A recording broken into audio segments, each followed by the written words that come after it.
we got a special treat. We've got Garland Favorito from Voter GA. We've got Field Sercy and Sam Carnline, who came out here from Paper Please, Georgians for Truth.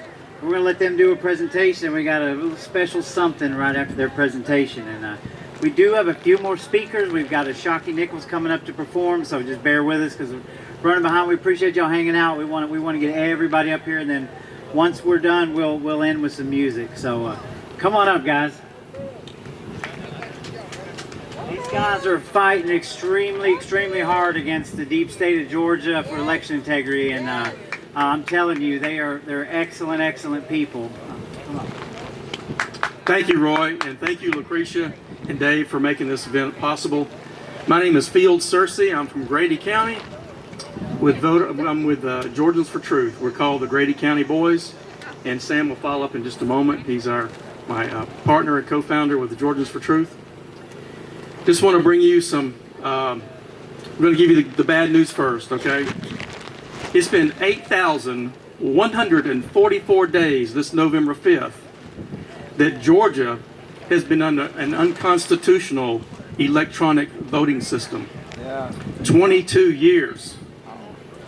And it's all come to a head of the last 4. Mr. Favorito, Garland, my good friend Garland, is going to come and talk to you in a minute, but he's been in this battle for over 20 years fighting this electronic voting system. And he's the absolute most knowledgeable guru about the technology and the systems we've been under. But, you know, over the last 4 years, a lot more people have got involved in this because we've seen how we've been harmed. We've been injured by our own government. And all over this state, we've had people that go, they've gotten the facts, they've learned the law, they've gone to their Board of Election meetings, they've gone to the state election board meetings, they've gone to the Board of Commissioners meetings, they've pleaded, and they've petitioned and showed them the law and showed them the facts. They've been to their legislators. They've talked to legislators for hours. We have one lady that spoke with the Senate Majority Leader for 4 hours showing the voter roll manipulation and how it's ongoing and from 2018 to 2020 to 22, even in 2024, our voter rolls are being manipulated. We have the voting machines that we've shown hauled them and hacked in front of a federal judge just this January in 10 seconds. There's been 4 updates to the software that the Secretary of State has refused to install. 4 updates. This system we're going to vote on this fall was the same system we used in 2020. There's been no change in the software or the programming or the machines.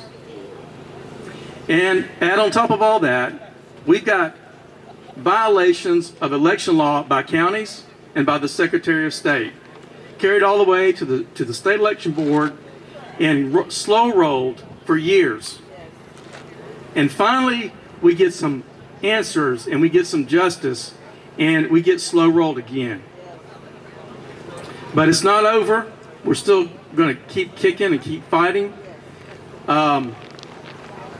We got the machines we got this year. We actually had a press conference on August 6th. We called it the Citizens Declare a State of Emergency. We are in a state of emergency because they won't address the real core problems. There's 3 core problems.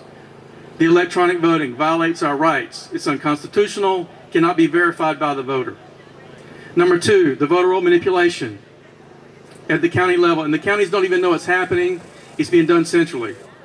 And number 3, the election laws are not being upheld. So what we need you as citizens to get involved is to get engaged, stay informed, and keep putting pressure on your legislators and your local county board of elections and your county commissioners and the governor and the Secretary of State. We need to keep the pressure on them. So that's really most of the things I wanted to say about being under the state of emergency. There is another state election board meeting coming up on the 20th of this month. It's a Friday, and I believe Garland's going to come up and give you some updates about what's going to happen that day. But there's some good news coming, and sorry to be a downer on all this, but if we don't secure our elections, our freedom is lost. You've already heard it from TMOT. You heard it from Judge Joe Brown. You heard it from Jaquon. If we don't secure these elections, our freedom will be lost forever. So thank you so much. And now I'm bringing up Mr. Garland Favorito.